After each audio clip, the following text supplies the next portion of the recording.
On August 17th, 2025, at the Tamales Town Hall, I had the pleasure of speaking with actor, narrator, author, and Zen Buddhist priest Peter Coyote as part of the Tamales Regional History Center's Lecture Series 2025. I am Suzanne Lang, host of KRCB's A Novel Idea. Here's that conversation. You know, I just have to say it's so good to see so many friends here and neighbors here and a lot of visitors to the town hall, which really anchors our institutions here in the town of Tamales. And Peter Coyote, you are also a neighbor, and That's true. you have very deep roots in the West County, and hopefully we'll touch on some of that in our conversation today. The name of this talk is Reflections on an Esteemed Career. Though I think that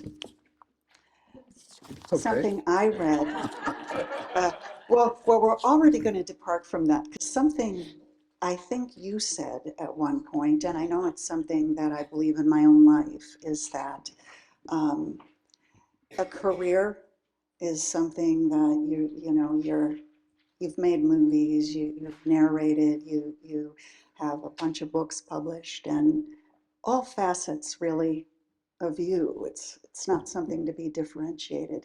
And so I think of you as a storyteller, and that is something where I really want to start our conversation I today. accept. All right. All right. And you have these I think five books published. I don't know if you have more than that. 1, 2, 3. Yeah, I have 5 and I have a sixth.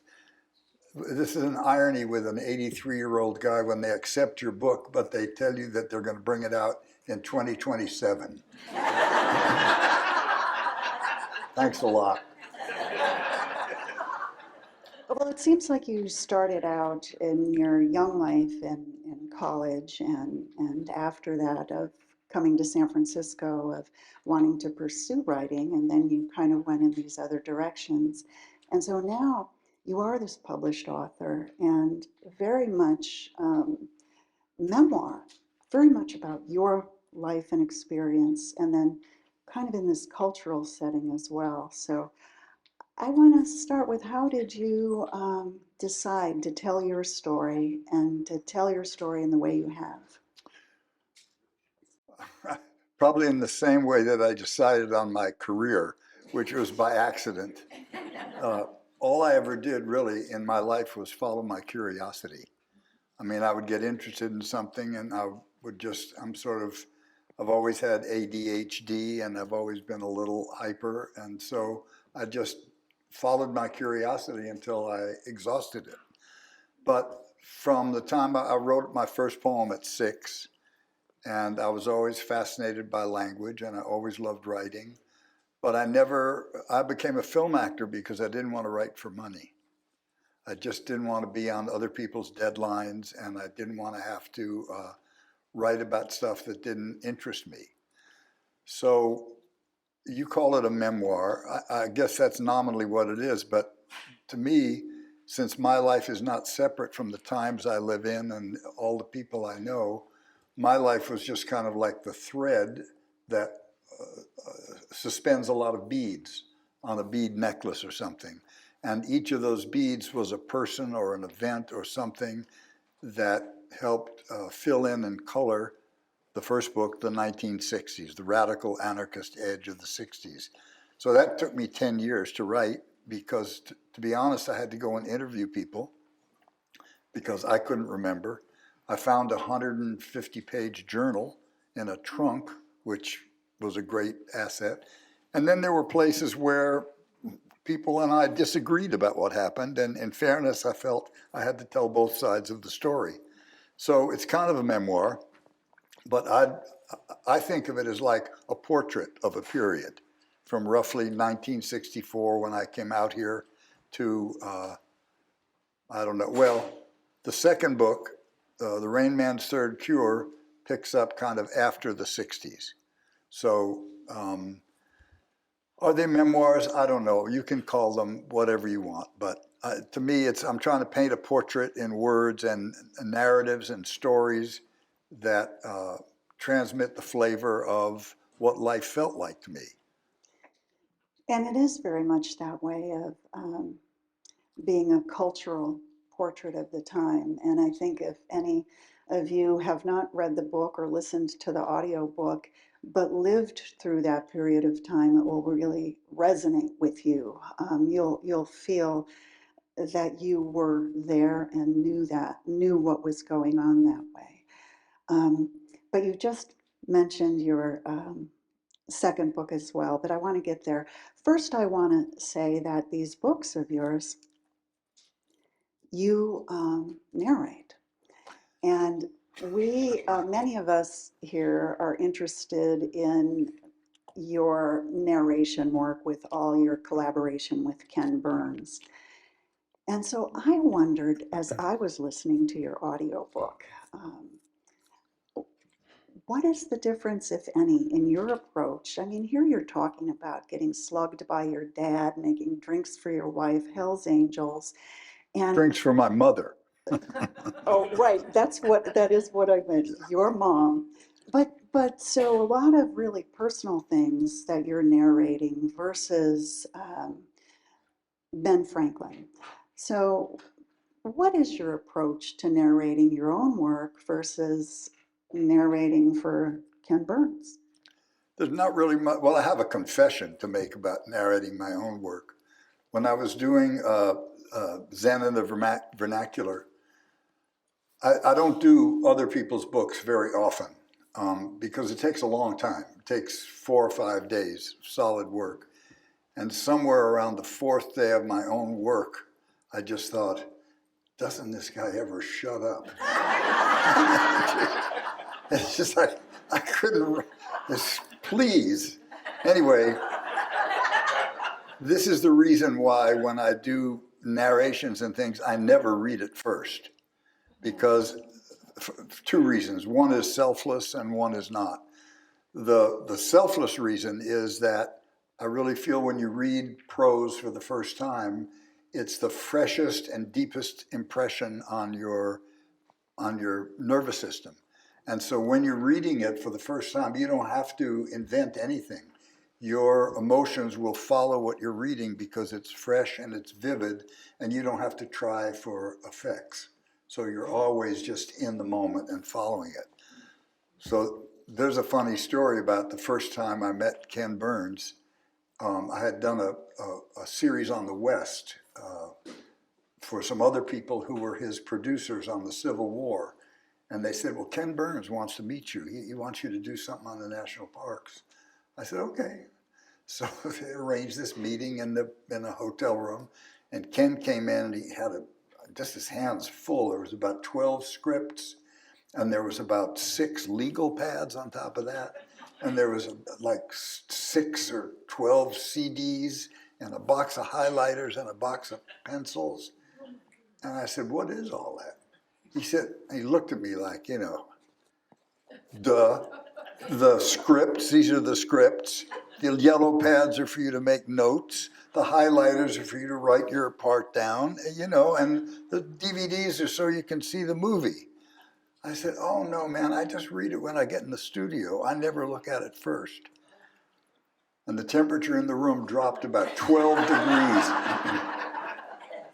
And he looked at me like kind of a species of insect. And he said, that will never work. You don't know how impeccable I am. And I said, you don't know how good I am. There was another gelid moment. And he said, okay, I'll run a studio for a month. I said, no, it's 12 episodes. We'll do 1.5 a day. So, get it for 8 days. We'll be fine. He looked at me on the 3rd day. He jumped up. He said, I'll never use anyone else. So either he got loose or I got stricter, closer to him. But so there is no difference, is what I was going to say. That's the short answer. Whether I'm reading my prose or whether I'm reading something that I've never read before, I try to be mentally naked, or like a blank sheet of paper, and whatever images and language comes over the frontal lobe just makes me feel it, and that's what my voice is tuned to. And that's it. I'm not acting. I'm not pretending. If I try to make you feel a certain way, you're going to back up. If I say the most important movie ever made, coming in June, you're over. So I just don't. It's an insult to the listener. Well, as a listener, I think that it was something that I wondered about. Listening to you in the context of a film where I'm seeing visuals and there's other voices coming in and out. And then listening to an audiobook is, to me, a more intimate experience in a way.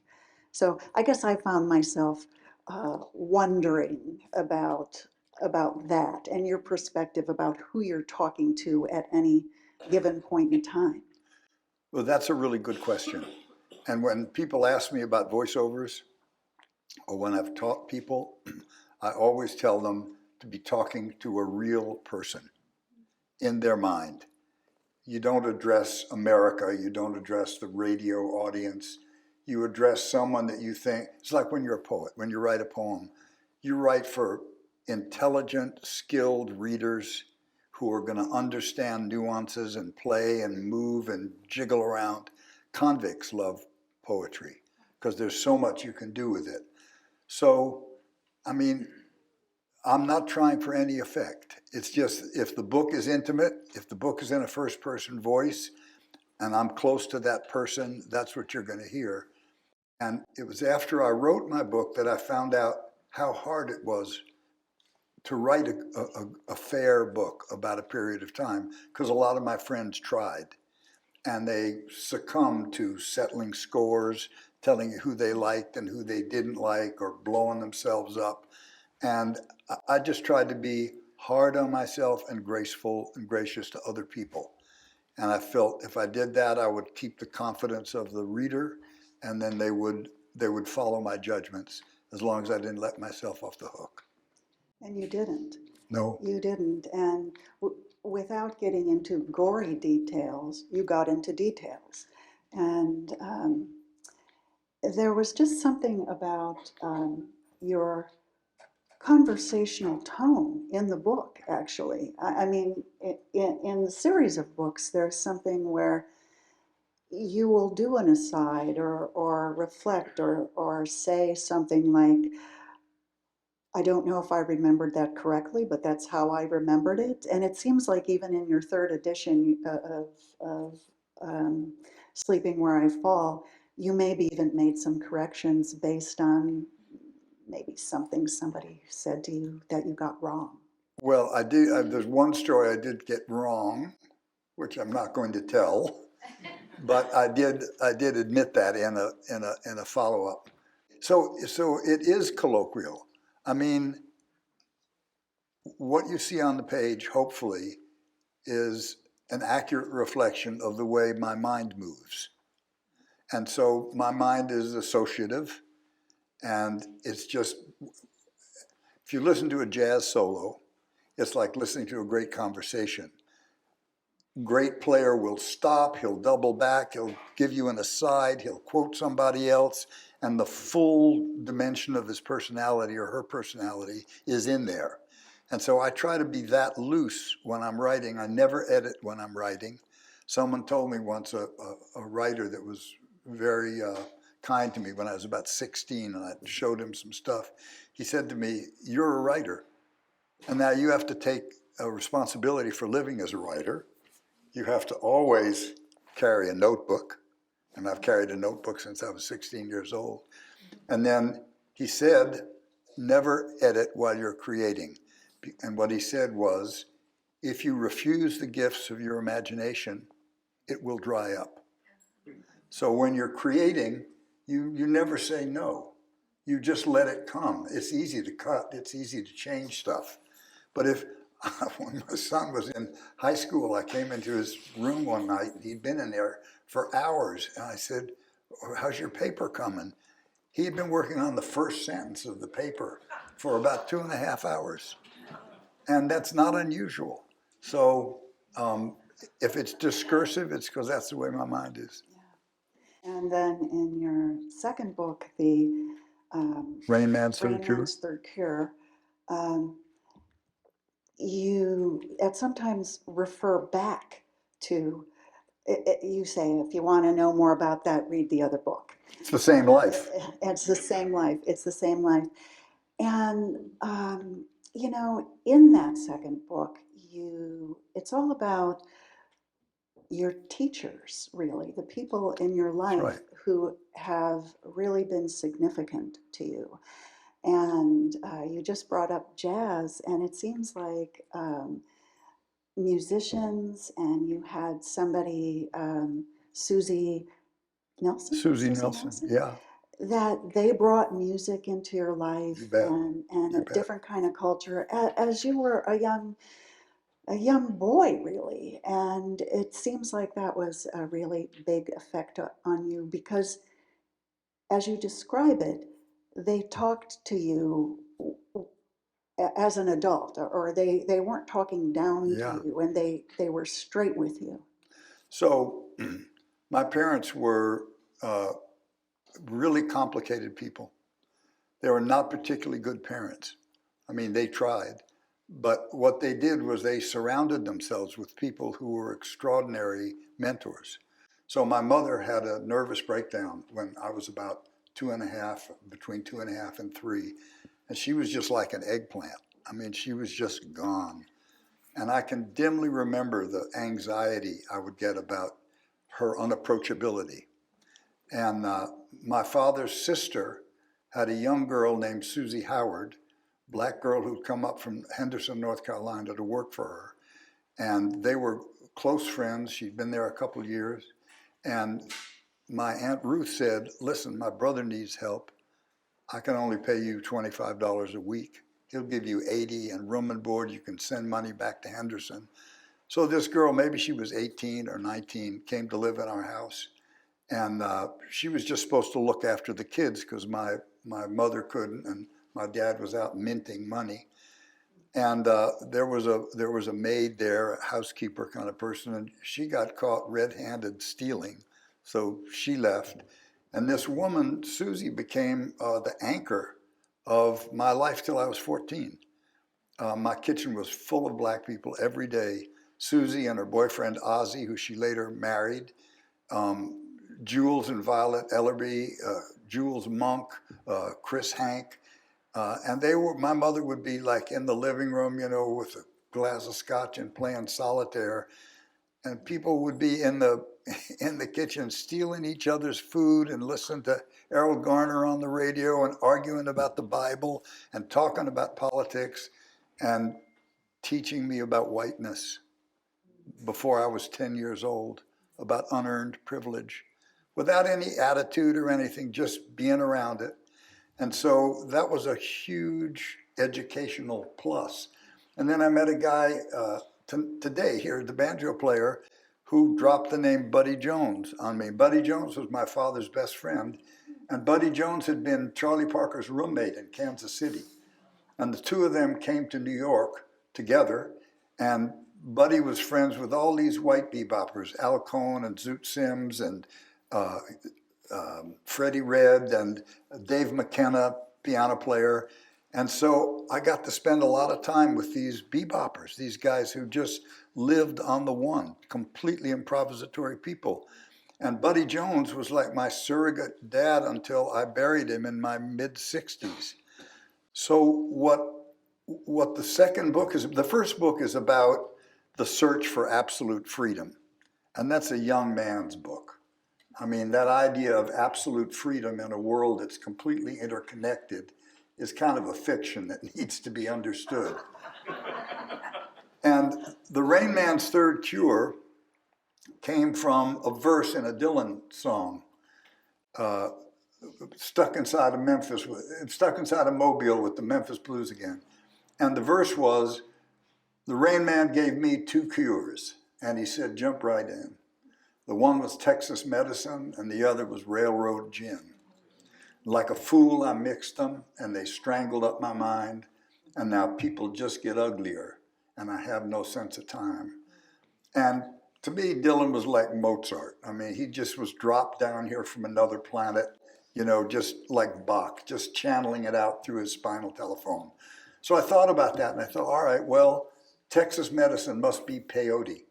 So I let that stand as a meme for the kind of counterculture, the world of holistic, interconnected world, the world of love and peace and all that good stuff. And then railroad gin was the drink of the robber barons. So I'm exactly the same age as Bob Dylan. And so we were both young men at that time. But several years later, I realized, oh, wow, he left something out. And there's a third cure. And the third cure is actually wisdom. And when you get to the age where you realize that you need wisdom, then you realize you need mentors and you need teachers. So that book, you could call it a memoir, but it's really about all the men and women who were my seminal teachers. And one of those teachers was Gary Snyder. And Yeah. you write about how you write about it is maybe you met him once and it wasn't eventful or for you. It was disturbing for me. But then you go up there to the Southern Sierra. No, sorry. That's Yeah. when you come down and see me. You go into the Sierra and you describe driving up there and then walking up this path. And it was almost like the way you describe it, at least, this transformation, that it was a pivotal moment that you somehow saw this order, or you said something like they were living their lives. And you had just been involved in all this free family, free living. And it seemed like you were changed almost at that moment. Well, I saw something new for the first time. I have to tell you how I met Gary because it's a preface to Suzanne's story. So I was good friends with Lou Welch.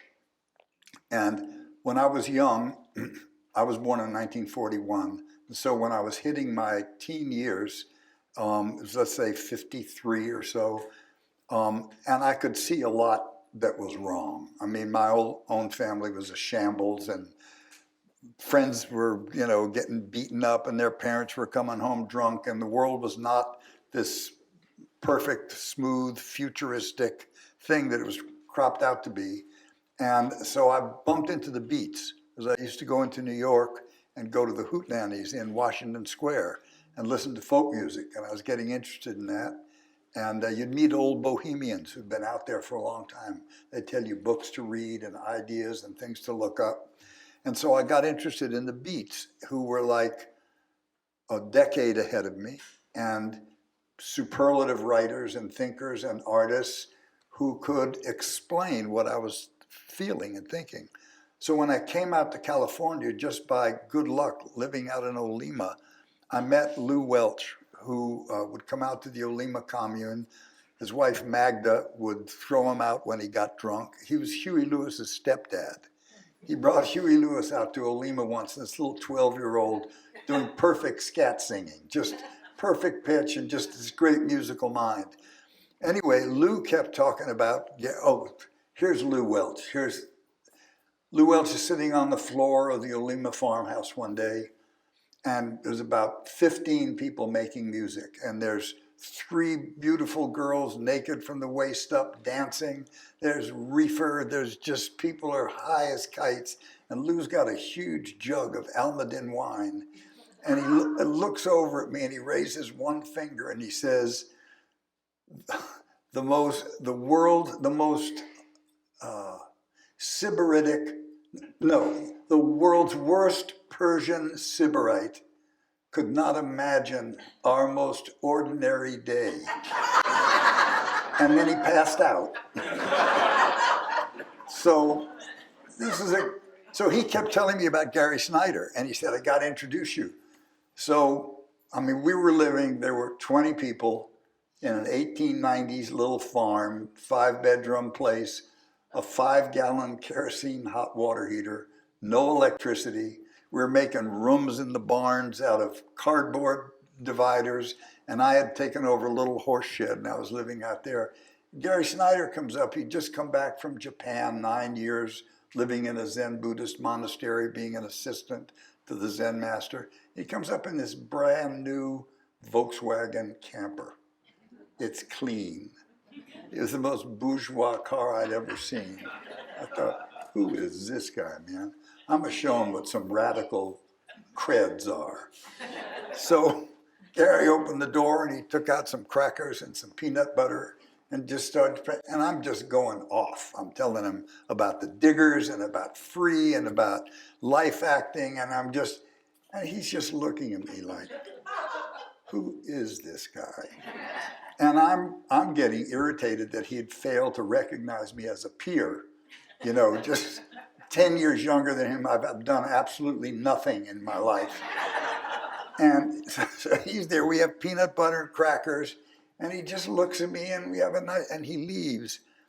And the look that he gave me was so disturbing. It was like so grounded and so kind of without judgment and so kind of, he saw everything, whether I liked it or not. And I thought, I gotta find out who this guy is and what it is. So luckily I grew up a lot on a farm and I'm handy that way. And I just went to visit him. And what you were talking about was coming out of the woods and seeing this house that's a cross between a Native American longhouse and a Japanese farmhouse, made out of all timbers that were felled on his property, and a beautiful Japanese tile roof. And it had everything you needed. They had no electricity. They had a gravity tank, and every visitor came and did 100 pumps on it and ran the water that you'd use up to the pump. It was 900 square feet. He was raising his wife, his 2 kids, his family.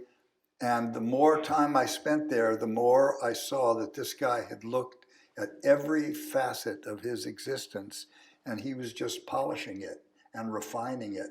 And it was so stunning. It was beyond values of, my Mao's Little Red Book ideas about this and that. And over the years, he became a real dominant influence on me. And I began to think, if this is what Buddhism looks like, well, I want a piece of this. And so I would never have started to sit Zazen and go to a Buddhist monastery if it had not been for him. And I mean, he's still a mentor to me, and he's 93 now.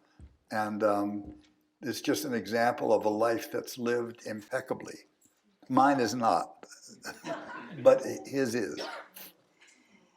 You open the book, The Rain Man's Third Cure, with, I'm not a Buddhist, so I will mispronounce everything probably, but you open the book, I was laughing out loud just with you talking about going to sashin or being part of that, and it was pretty hysterical. There were some pretty funny parts in that book that had me laughing out loud. If it's not you, other people's suffering can be funny. But in fairness, the book begins when I was, I think, 68 years old or 69 years old. And I was sitting a sesshin. Sesshin it's called the Great Cold Sesshin. It begins on the day of Buddha's Buddha's enlightenment. And for 7 days, from around 5 in the morning till about 9:30 at night, you're basically sitting zazen, meditating, or slow walking, meditating, or listening to lectures, or eating out of very formal 3 bowls called oryoki. which your legs are killing you, and you can't get up until everybody's finished eating. So you're looking at the person next to you. It's like, chew faster. It's insane. And about the third day in, I called my teacher to come over and have an interview with me, and I said, I can't make it, man. I'd sat a lot of sessions before that, but I hadn't in about 5 or 6 years. I can't make it. I can't do this. I got to leave. I feel terrible. And he said, listen, you're 68 years old. All your cards are on the table. You're not getting new cards. These are your knees. If you can't sit with your legs crossed, sit in a chair. You have to take care of yourself. That's it. You're not going to sit a session like an 18-year-old or a 20-year-old. So getting that permission allowed me to shift between, I do a period sitting in a chair, and I do a period sitting on my cushion. And that allowed me to get pencil point focused. I just asked myself this question. This story's told in the book. What is it? And what is it was a meme for what am I looking for? Why am I putting myself through this? What is it about myself I want to find, discover, change, or alter? And I just lived and breathed that thing for 5 days. And we went outside and we were doing a fast walk around the building, kind of late at night, get your blood moving. And I stepped out onto the railing and this blue jay started going, eek, eek, eek, eek, and I got infuriated. This fucking bird was blowing my high. What is this? And suddenly I heard the bird saying, it, and the world stopped. And I had about 10 minutes of free fall where I just disappeared. And I went, oh. So then I've spent the rest of my life working out what that meant and what that was. But that's what sessions are. And so if you're not sitting and you're not in great pain and some guy's saying chew faster, it is funny. There was another part of the book that made me laugh out loud too. And Were you laughing with me or at me? I believe I was laughing with you. Good, okay. We can continue. Because of just the way you were describing it, and it was, you weren't really brought up Jewish, but you are Jewish, and Oh, yeah. you suddenly were told you had to go through a bar mitzvah Oh, yeah. and study all that, and you Mr. just, Feynman.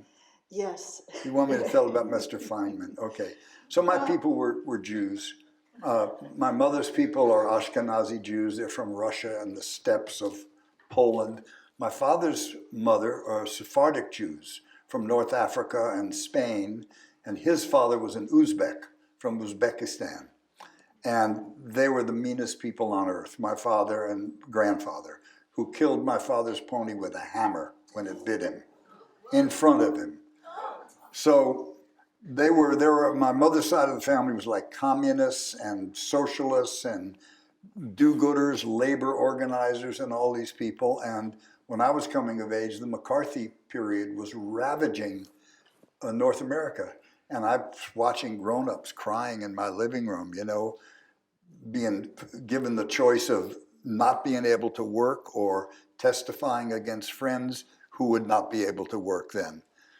And one day, I was 12, my mother came to me and she said, you're going to be bar mitzvahed. And, you know, that's a coming of age ceremony for tribal people in the Middle West, Jews, a lot of cultures have these things. And I said, what? She said, yes, your grandparents are Orthodox. This is a big deal to them. You're going to have to study. You're going to have to study Hebrew, and you're going to have to read this cryptic black ink language, and you're going to go through this thing. No, yes, you are. So they brought a man over named Mr. Feynman. And all Mr. Feynman had to do was say, hello. And I was overcome with an overwhelming desire to sleep. My friends were outside riding their bicycles, and Mr. Feynman was pointing to a piece of paper. He's going, Baruch Atah Adonai. Say it, please. Baruch Atah. Anyway, to this day, I remember those prayers. But I spent a year with Mr. Feynman being prepared, watching my Saturdays evaporate, listening to the cries of my friends. And it must have something to do with the fact that I never made the spiritual side of Judaism my practice. But I know more Jewish jokes than anybody you've ever met. And I'll tell you one. Okay. When we're leaving, so that I can make an escape if you don't like it. But you also became kind of aware that they killed Jews, and Oh, yeah. Oh, I'm one of them, Yeah. and maybe they can kill me. And it seemed like that was something that was a disturbing awareness to have. So my dad was a very dangerous guy. He'd been the sparring partner for Philadelphia Jack O'Brien, who's a world light heavyweight champion. He was a black belt in jiu-jitsu. He went to MIT at 15 years old. He could multiply 5-digit numbers in his head. And he was like a hand grenade. When he came home from work every day, everybody was watching to see was the pin pulled or wasn't it. I was getting him out of jail in his 60s, beating younger men senseless because they said, breaking their arms and legs, literally. So one day we were watching this little TV in a kind of blonde cabinet, and there were videos of like bodies being bulldozed into big pits at the liberation of Auschwitz. And I looked at my dad, and he was so disturbed. I got the sense that there was something out there that scared him. And if it was out there and he was scared, he couldn't protect me from it. And it was the first time I ever got a sense of the dread on the dark side of life. And of course, he had his own dread. His twin brother drowned, fell through the ice while they were skating, and was swept undersea. His father tried to stuff him through a round window in the 3rd story of their house. A lot of violence in my family. And yeah.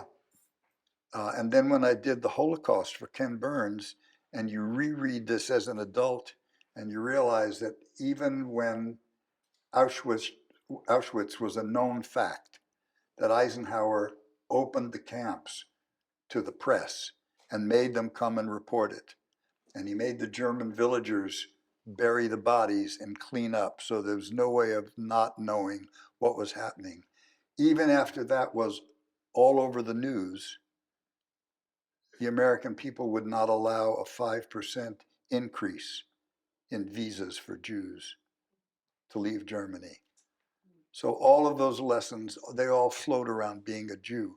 So I feel I describe myself as a Jew with an animal name, because my cultural life and my sense of humor and my love of learning and books and the scope of history is very Jewish. But that's about as far as it goes.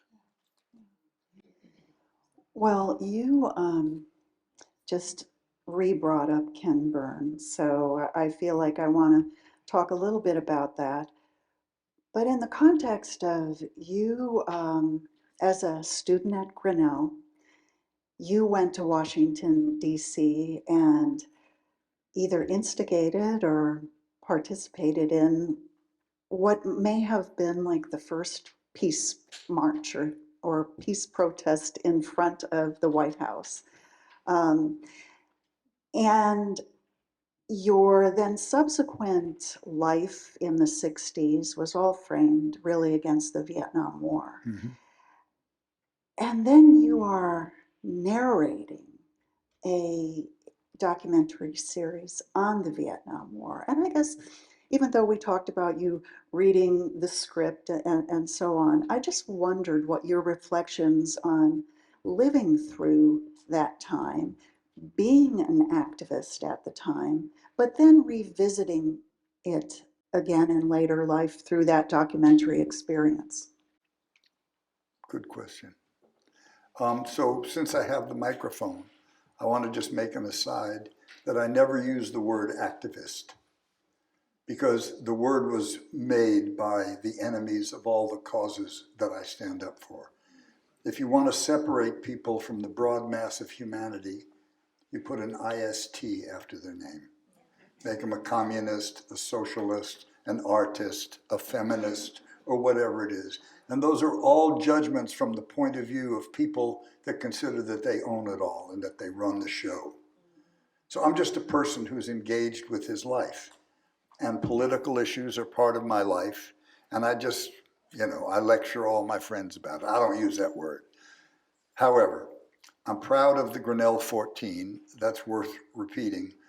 I was in college. I was a sophomore in college during the Cuban Missile Crisis, when we actually thought the world could be ending and we were not going to grow up and get our adulthood and get the freedoms and rights of being an adult.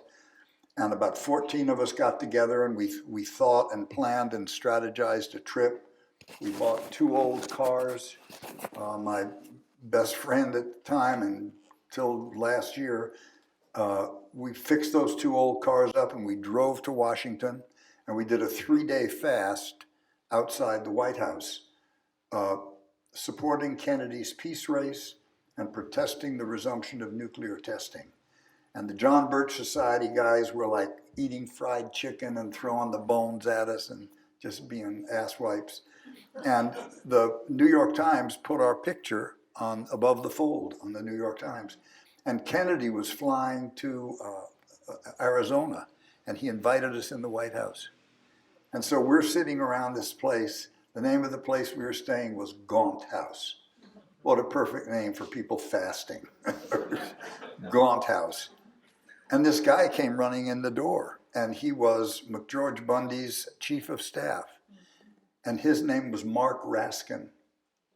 And his son is Jamie Raskin, one of the heroes of our Congress.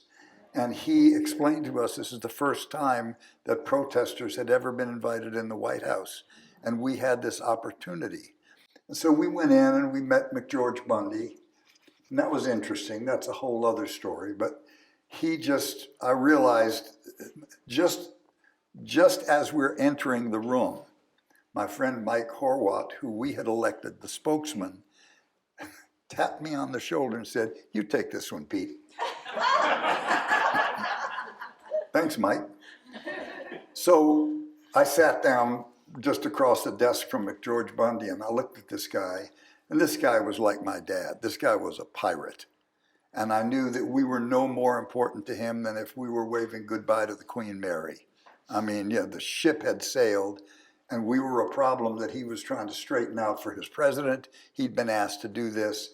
And if I wanted this guy's attention, I was going to have to come back with an army and color me stupid. But later on, I thought that the counterculture might be the army. However, because of the publicity, we sat down pre-internet and we wrote hundreds of letters and made phone calls to colleges around the United States. And we kept people taking our place and kept the protests going for a year until February of 1963, when 25,000 students gathered in Washington. And Tom Hayden called the Grinnell 14 the beginning of the student peace movement. So I take a lot of pride in that one. And I sent that to Jane. That story was printed for my college magazine. I sent it to Jamie Raskin. I got a very nice letter back from him. So that was the preface to the question you asked. So yes, a life of protest. So by the time the Diggers came along, we were not protesting any longer, because a protest kind of always chains you to the thing you're fighting against. You're always measuring the distance between you and that thing you're fighting. And so you're bound to it. And so the Diggers, what was interesting about the Diggers to me was that they had the understanding that culture was a deeper and more profound stage of address than politics. Because the implied reality of most student protest in the 60s was Mao's Little Red Book, and everything had a leftist or a socialist twinge. Well, we thought that the organizing principles of this culture were profit and private property. And if you undercut those things, and if you taught people or helped people live lives that they just wanted to live, they would defend it. They were not going to throw themselves on the barricades to be the lumpen proletariat, out of a Marxist soap opera. So we did everything anonymously. We did everything for free. The feeling was that if you were doing it for free and you were not doing it to get famous, you probably meant it. And so we set up these things like free food in the Golden Gate Park for the hundreds of kids who were coming here because they were reading about the Haight-Ashbury in the newspapers. And all they had to do to get the free food was walk through a 6-foot by 6-foot yellow square we called a free frame of reference. And when they got on the other side, we gave them a little 1 inch by 1 inch on a shoelace and just invited them to look at the world. Suppose that was free. Suppose everything you're looking at was free. And we created free stores that had clothes and food and tools and furniture and everything you need. And the subtext of it was, why do you want to get a job to become a consumer? We'll give you the shit for nothing. And now what do you want to do? And one of the things that we did was we had a whole bunch of draft card blanks. And we had the codes to fill them out correctly so that they would pass muster. And remember, San Francisco was a place where the soldiers were shipped off to Vietnam. And with a little delicate talking, Billy from Chillicothe could come in and hang his uniform up in the free store. We'd always tell him, keep the boots, and go out as Bobby from Macon. And he'd have ID, and those were people that didn't go to Vietnam, that didn't kill strangers, that didn't get traumatized and come back and wind up in terrible shape. So the Diggers led us into this whole other way of configuring reality, and at that point, it's like Donald Trump today. I just finished a little book that traces the 68-year history of a guy named Lewis Powell, who was a Supreme Court justice, who in 1968 wrote a memo to the Chamber of Commerce decrying the kind of growing liberalism of the media and the kids fighting for civil rights and fighting the Vietnam War. And he laid out a blueprint that the Republican Party has followed in lockstep for 65 years.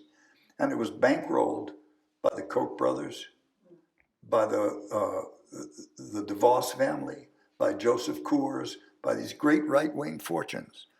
And they put Reagan in office, who told us that government was the enemy. They put Newt Gingrich in there, who told us that the Democrats were evil. They put Bill Clinton there, who made the Democratic Party a neoliberal party, a free market party, and turned his back on non-union, blue-collar, rural and urban people. And Trump is just the end of a 68-year spear. And Well, let's hope it's the end. it's what? Let's hope it's the end. I'm not sure. I'm not sure it's the end at all. But anyway, I still think if you look at the 60s and what came out of it, we lost every political battle. We didn't end imperialism. We didn't end racism. We didn't end neoliberalism. We didn't end capitalism. But what did we do? Well, we developed the women's movement. We developed the organic food movement. We developed ecology. We developed alternative spiritual practices, yoga, Buddhism, Jainism, all sorts of things, alternative medicine, acupuncture, homeopathy, naturopathy.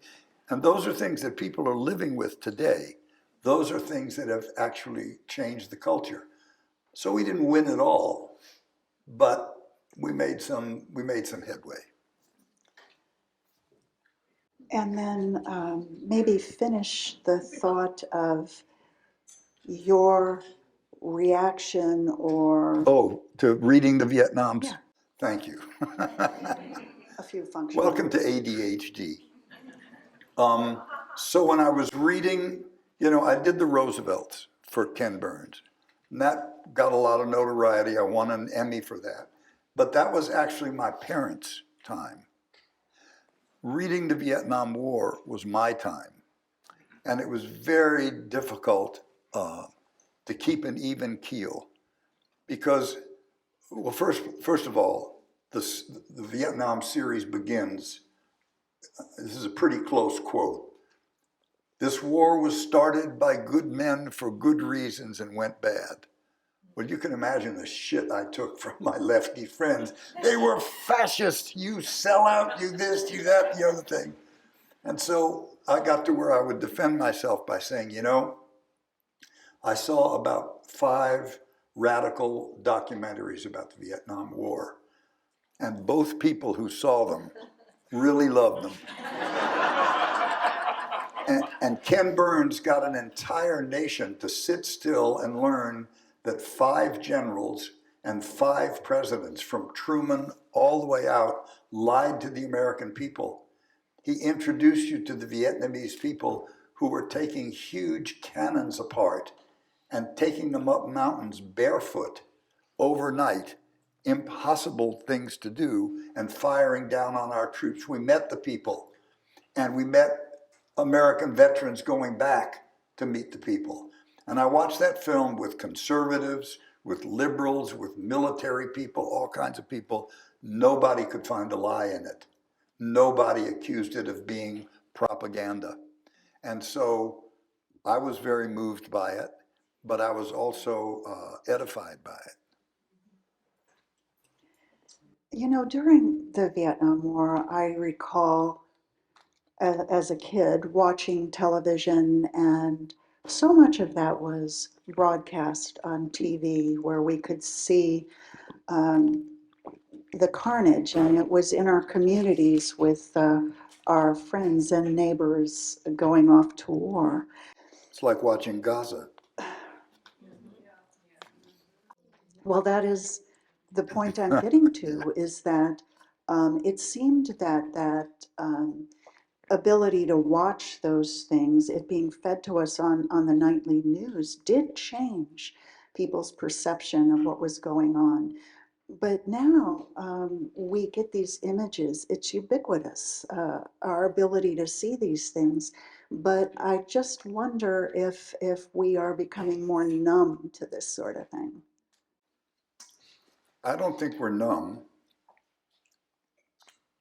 I think we're getting our nose rubbed into the fact of how powerless the citizenry is in what pretends to be a democracy. We're actually a corporatocracy. We have a political system that is organized around money, and we've never protected it from money. If you go to Western Europe, every one of our Western European allies, or you go to Scandinavia, they have parliaments. And those parliaments represent the full spectrum of political ideas from communism to fascism. And they're hammering them out. They're fighting it out all the time. They all have their own newspapers. Their media doesn't go through the Congress. Their media is usually paid for by a tax on the sale of radios and televisions. So the Congress can't wag a finger like they can at NPR. And somehow, all those European nations have worked out free health care, free, fast, safe, clean, rapid transit, very little homelessness, social programs that have eluded us because we have this two-party system. And everything, and not only do we have a two-party system, but beginning with Ronald Reagan, he ended what was called the Fairness Doctrine. And the Fairness Doctrine was based on the fact that the premises, we, the people, own the airwaves. And because of that, anything that transpired over the airwaves should be of use to the people. Well, the right wing immediately said, well, this is an infringement on our free speech, which means we've taken away their permission to lie. And so if you were on TV and you said something bad about me, the TV station would have to have me on and give me equal access. So that disappeared under the Reagan's FCC. And the day after it disappeared, you had single issue radio. You had Rush Limbaugh, you had Christian evangelists, and you had opinions, and you had, sports and this, blanketing the country, paid for by big deposits of capital.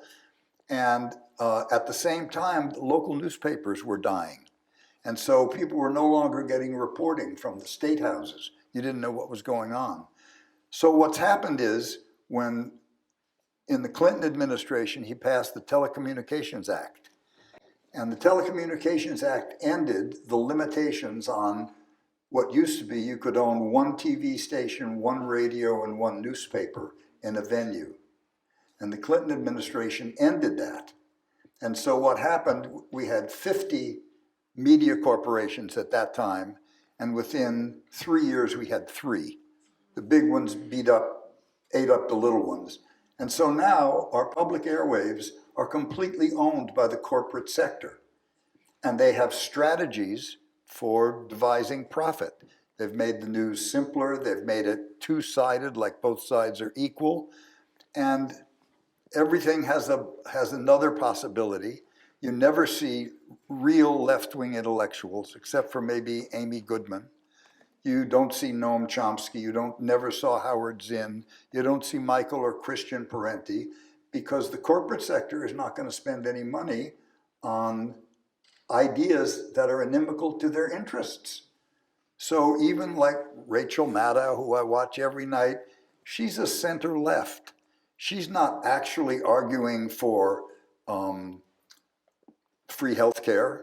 She's not arguing for free higher education.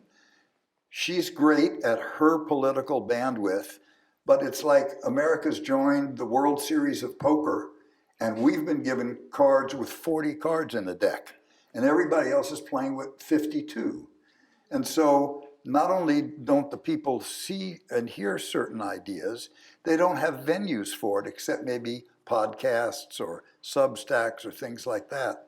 So I don't think that anybody is inured to violence, but the powers that be, what are you going to do? You're going to start shooting?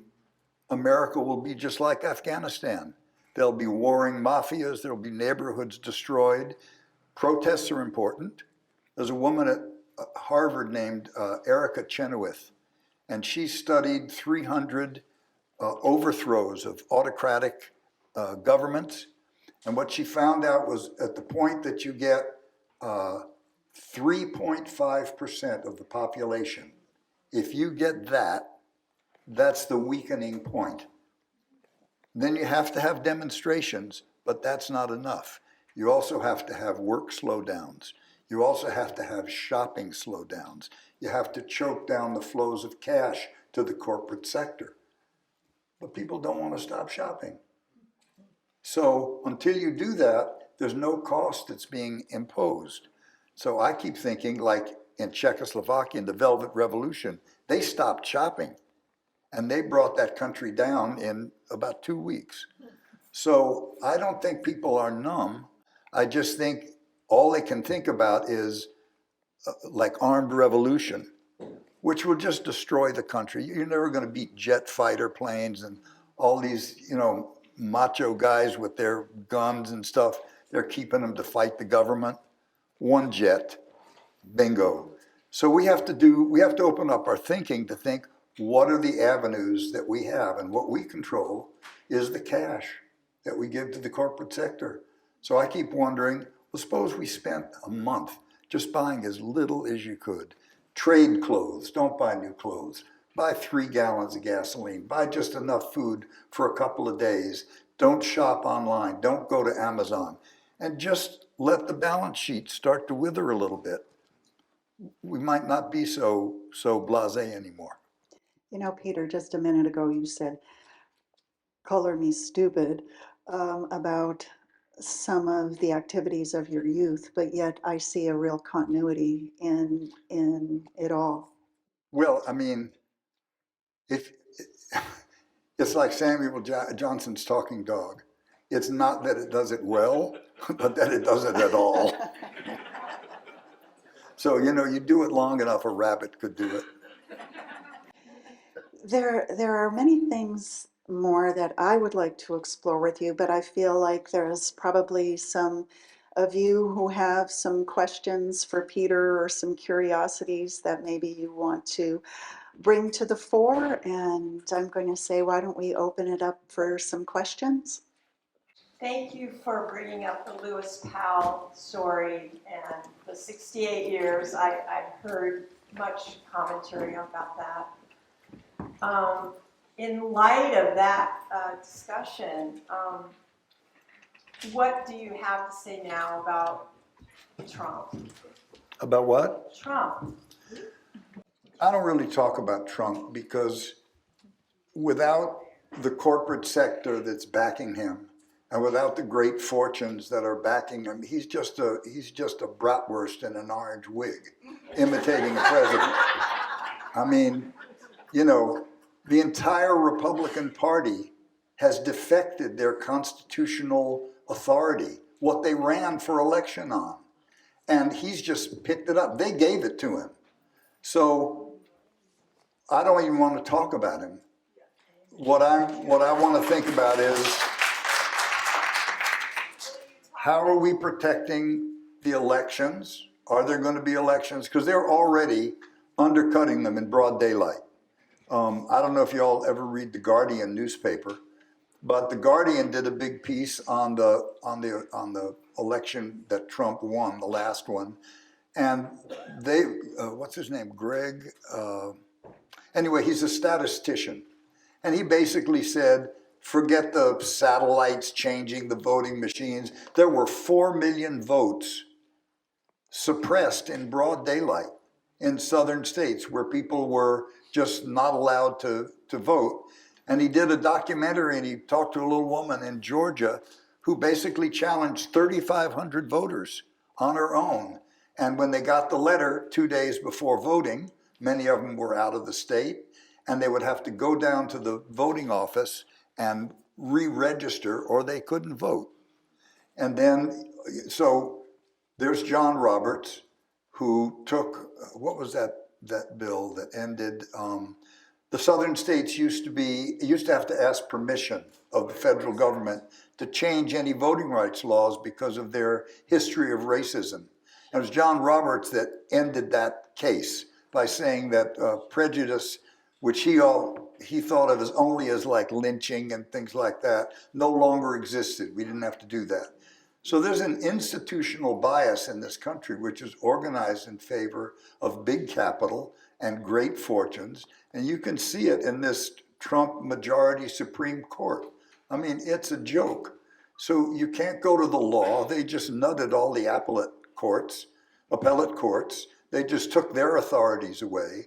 So I'm watching all the news broadcasts. People are talking, Ezra Klein, they're all talking about intellectual ideas like they matter. They don't matter because they've all been nullified. About the only thing we can do is declare a kind of general strike. They can't make you shop. They can't make you spend your money. So, I mean, smarter people than me will figure something out, but that's as far as I've gotten, because I'm not going to shoot anybody. But while we're having this discussion, there are masked people terrorizing neighborhoods. I'm amazed they haven't run into some of these Mexican gangs yet, or these black gangs, the Crips and the Bloods. Well, I didn't know they were cops. They were masked. They didn't have badges. But that's what's going on. And all the civil discourse is just set aside somewhere. So unless we figure out something we can do to really get the attention of the powers that be, because in many cases we've lost the vote. 10 million people, 10 million Democrats that voted for Biden in the previous election didn't vote. Couldn't be bothered to leave the house to vote. And now everybody kind of sees for the first time what the norms we're protecting and how important the presidency and the norms are. We thought it was law. It was norms.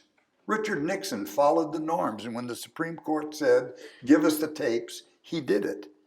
And they brought Trump in as an icebreaker.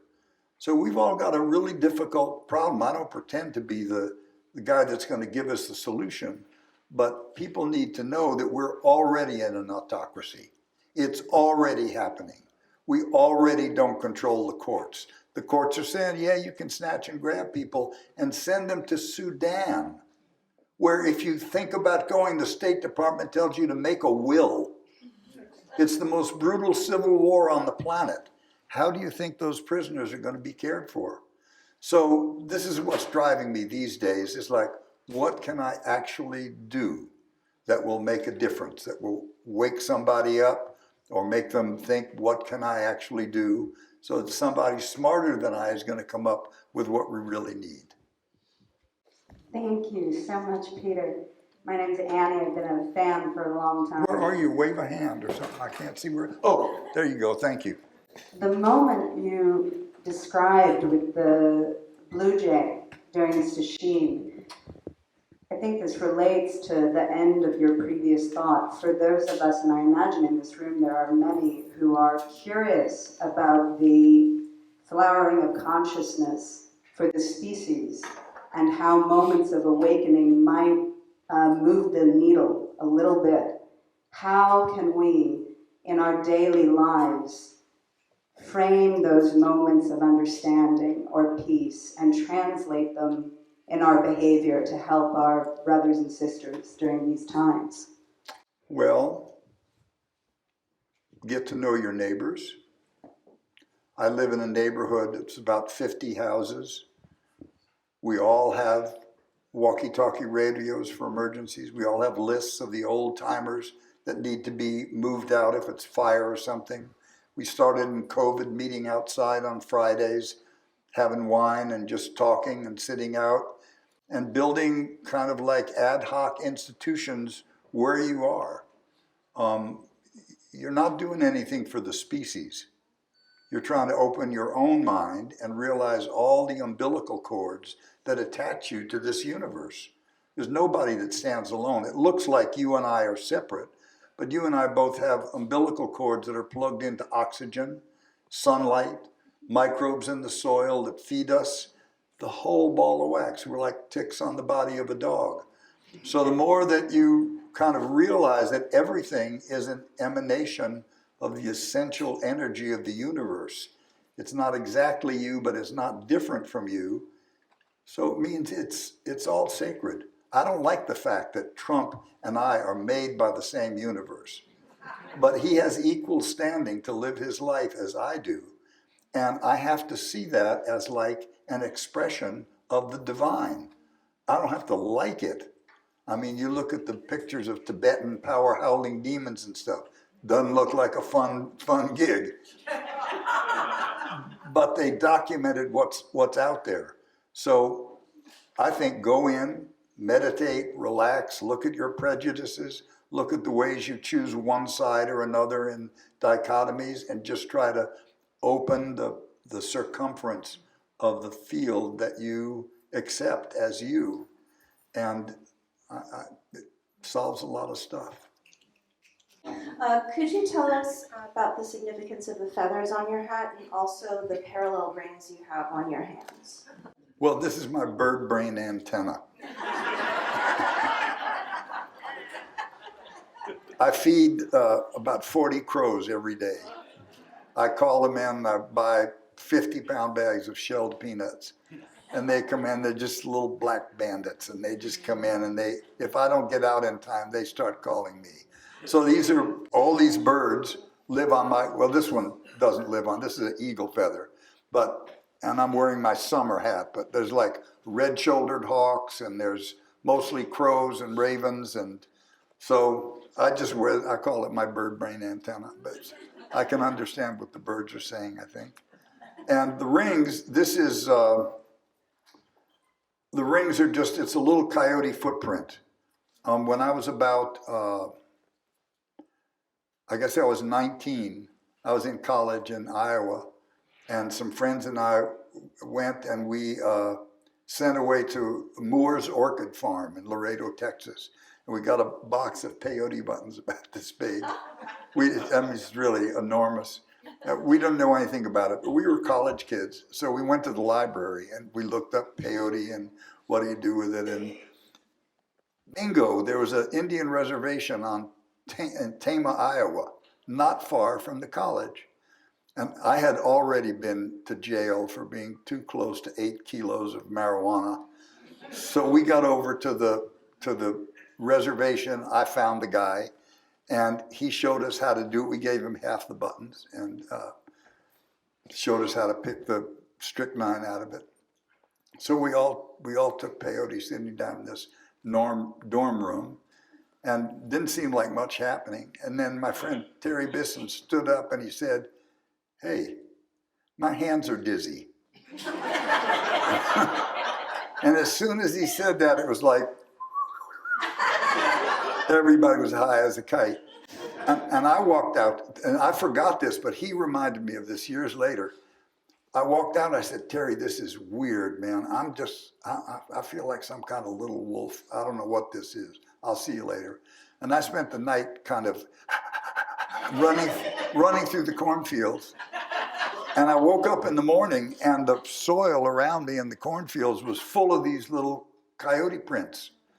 And I didn't even think of that until I came to California and I met Jim Kohler, who published Coyote's Journal.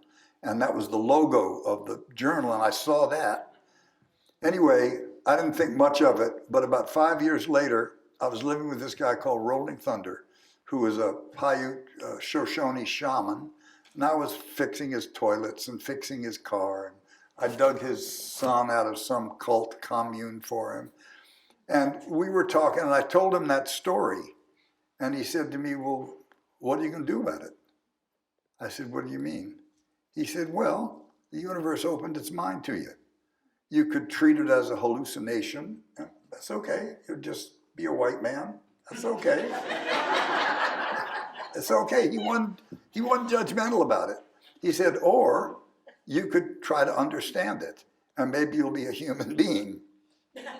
So I thought, okay, I'll try that. And so I thought about it for about 3 months, and I took the name as the first step to trying to understand it. And there was a completely unanticipated consequence of that, which was nobody on earth, even me, knew who Peter Coyote was. Wow. So I'll find out when the rabbit jumps out of the bush.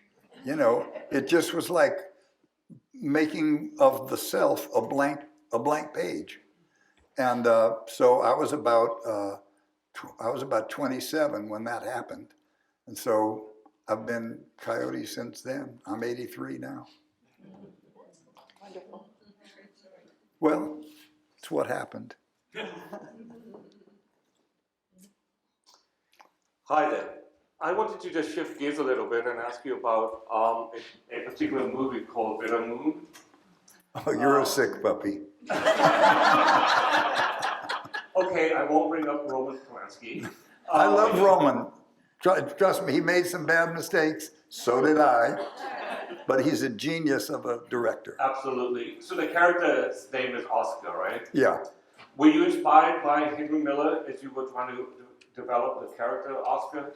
No, because Henry Miller was actually an artist. And Oscar in that movie was a real wannabe. He was a real shallow person. He was not an artist. He was a narcissist and a hedonist. And I found that in myself. Excellent, Yeah. excellent. So if Netflix were to greenlight a remake of Bitter Moon, who would you recommend playing Oscar? And would you do a cameo? Man, I haven't. To me, the great unsung, well, he got a lot of the credit, but Hugh Grant was the genius of that film. I mean, because he played the audience. And he had to come into contact with these freaky deaky people, you know, me and Roman's wife, Emmanuelle. I don't know how to I don't know how to think about it because I've just never thought about it, and if we don't want to sit here and watch me think for 20 minutes. So But I'm glad you liked the movie. Both people who saw it in America loved it. And it was a huge hit in Europe. It's a cult film in Japan. Everybody in this room, or almost everybody, is getting bombarded with requests for money every week, and it seems so futile. And then you hear about Biden spending all this money on infrastructure in Texas, and the New York Times last week, and not gaining a single vote, multi-millions of dollars creating infrastructure projects there in the red state. And so we've all we know the Democrats are offering social programs and protecting Social Security and all these desirable things, but then it doesn't move the needle. And so then people say, well, they're bad at their messaging. That's the problem. But they've been beat up for their messaging for 40 years. You know, the right wing has a story that seems to motivate people, but what could be the other story at this point? Yeah, no, it's a great question. So I think about this all the time. One of the things we forget is that the Democrats are the corporate party. They like things organized, they like them predictable, they like them kind of, you know, they like to be nice people, they like to play by the rules, and they're getting their ass kicked for that because they're playing against people who are operating in bad faith. And they're not playing by the rules, and they're not playing by the norms. So one of the things is that the Democrats don't have the bandwidth, they don't have the leash from the corporate sector to go out and say, you know something, we need free health care in the United States. You know something, we need free higher education because we want to be in a culture where people know something. You know something, we need smaller classes in public schools because once you get over 18 kids in the class, the information is in that nobody's learning anything. So we need more schools, not consolidated schools, because that's outside their bandwidth. So to me, the great fault of the Democratic Party is when they were in power, they never took steps to protect our political system from the power of money. And there are ways to do it. You could have, for instance, full federal funding of elections. Everybody gets the same amount. Stop fundraising. You could have universal voting. That would weaken the power of money. You don't need all these interstate little rules to disenfranchise people. But they've never stood up for that. And remember, it was the Democrats who ended the filibuster for Supreme Court judges. That's how they took Obama's judge away. Mitch McConnell warned them. He said, you're going to regret this. And no, we got it. You guys are bad faith players. We're going to end the filibuster. And we lost the Supreme Court. So to me, the real problem is that money runs everything. And these guys have to go to get money. Their leash is no longer than the most important donor that they have. So anybody could understand what's really important to people. Just ask Sherrod Brown. There's a guy who's been defending working people for his whole career. He's running again, thank God. So until the Democrats are willing to lose and fight for a policy that really gives affordable daycare to everybody, that gives affordable health care to everybody, I mean, they're just not going to get, you can't go to war under a flag that has a trans kid on it. It's not like the kid doesn't deserve protection and respect, but that's 0.06% of the population. And democracy is a numbers game. So why not go to war for saying that women receive 70% on the dollar to what men receive, and black women receive 60%, and Latin women receive 50%? Why not go for something that would invoke the entire population? But they don't do that. So they balkanize these issues. Let's say gay people, let's take trans people. Why not just say civil rights? There are lots of people in the Midwest that might be Democrats that don't want to know the granular details of what being gay is or what being trans is. They don't have to. Just tell them their kid is going to be protected. But we're always virtue signaling. and it just sinks us all the time. So I just think we have to remember that the majority of people are more conservative than lefties. And we have to be willing to disappoint our little lefty choirs and go and deal with the basics of what affects kitchen table, middle America, who are, most of them, one $500 accident away from bankruptcy. And until they do that, they're going to keep losing elections, in my opinion. What's your take on Gavin Newsom's pushback on Trump and how he's doing it and all of that? So I've known Gavin for a long time, and I've been pretty critical of him in the past. My ex-wife used to run the San Francisco Film Commission for him, and he fired her over some bullshit. And I used to be cranky at him, but I've been watching him. And I think he's matured, I think he's grown, I think he's gotten steady. I had a friend who was the mayor of Novato, and when he was the mayor of Novato, he instituted a program that if you worked a summer at some public service agency in the town, you'd get 2 years at Dominican College for free. He made that happen, and Gavin hired him to run the state office of volunteers. His name's Josh Friday, and he's going to be running for lieutenant governor. Remember that name. Anyway, I think Gavin has really blossomed. He has a lot of courage. We wouldn't have had gay marriage in this state if it wasn't for him. And the whole Democratic Party wrung their hands and they were ready to throw him overboard, you know. So it's a tough system, and nobody pure is going to reach the top. You know, Gandhi is not running for office.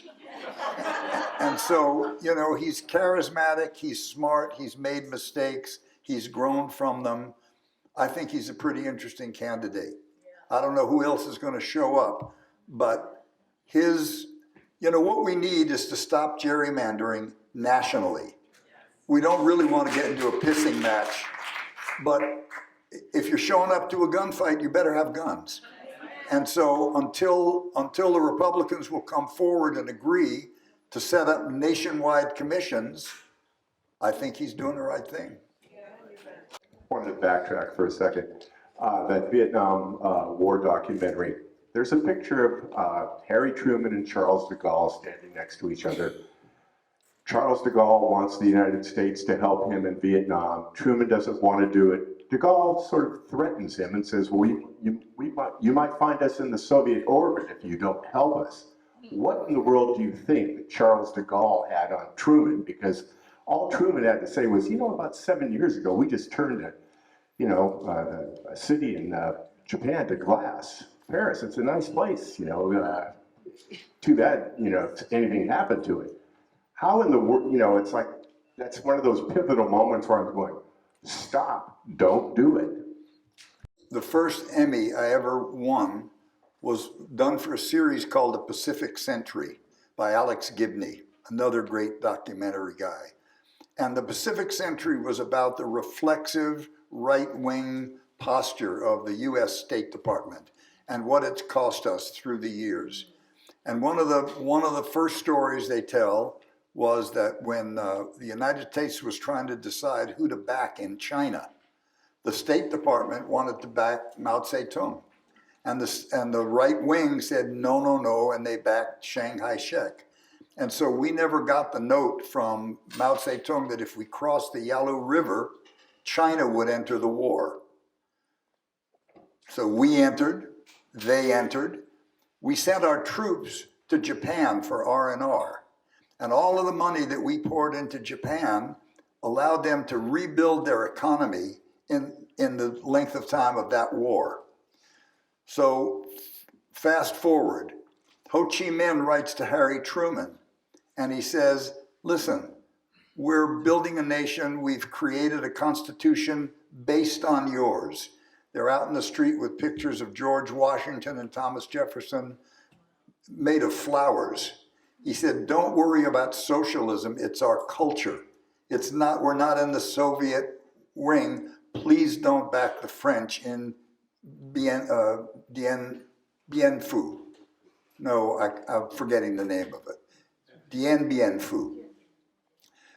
The right wing of the State Department said, screw him, you know, and they backed the French. We went into Vietnam. Our base of R&R was Japan.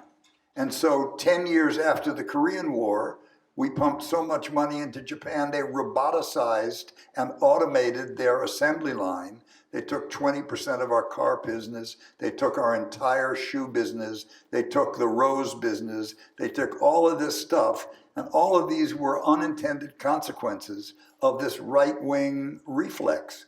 And so it's the same prep school guys that are still running everybody. You know, during the Trump-Biden competition, there was a town meeting in Ohio somewhere, and some older woman stood up, and she was incensed, and she said, I want to know when somebody is going to be punished for the Iraq War. Remember, Midwest was cleaned out of brave young men and women. A war started by George Bush, who's never shown his face again since then. So, I mean, you know, ignorance is part of the human family, and we make terrible mistakes. What bothers me is that nobody's ever called to account. You just say, oh yeah, George fucked up, okay, and we move on. Or Cheney messed up, or Rumsfeld messed up. Nobody's ever called to account because it's like a class party. So yeah, we missed it. All right, I'm gonna tell my joke now. Okay. So this may end whatever good opinion you have. So all the characters in my jokes are named Moish, which was my dad's nickname, Morris, and Ruti, that was my mother's name. And everybody talks like my mother's parents. So Moish and Ruti, they lived together for 60 years, they hated each other. One day she comes, she says, Moish, I'm done. I want a divorce. He goes, you want a divorce? You got a divorce. We'll take a taxi, we'll see Milton the lawyer, it's over. She goes, I wouldn't ride in a taxi with you. We'll take 2 taxis. All right, we'll take 2 taxis. So he's following her taxi. She drives through an intersection, gets hit by a bus. Moish jumps out, he says, quick, quick, take her to the hospital. Only Dr. Wolf should see her, only Dr. Wolf. I'll deal with the police, I'll make everything okay, I'll be there. 20 minutes, okay. So he goes running to the hospital, he goes running up to the 6th floor, it's surgery, he's pressing back and forth, and he looks down the hall, a guy comes out in green scrubs with the mask, pulls the mask down, it's Dr. Wolf. He goes running, he says, Dr. Wolf, how is Ruti? He says, I wouldn't lie to you, it's very bad, very, very bad. Her neck is broken here, she's paralyzed from the neck down. I had to put a colostomy bag on her. It's a bad fit. It's kind of a mess, but it's what I had. She's completely incontinent, so you're going to have rubber sheets on the bed, and you're going to have to rock her every 20 minutes so she doesn't get bed sores, and you're going to have to chew her food for her. Moish goes, oh my God. The doctor goes, I'm fucking with you. She's dead. Thank you. Thank you.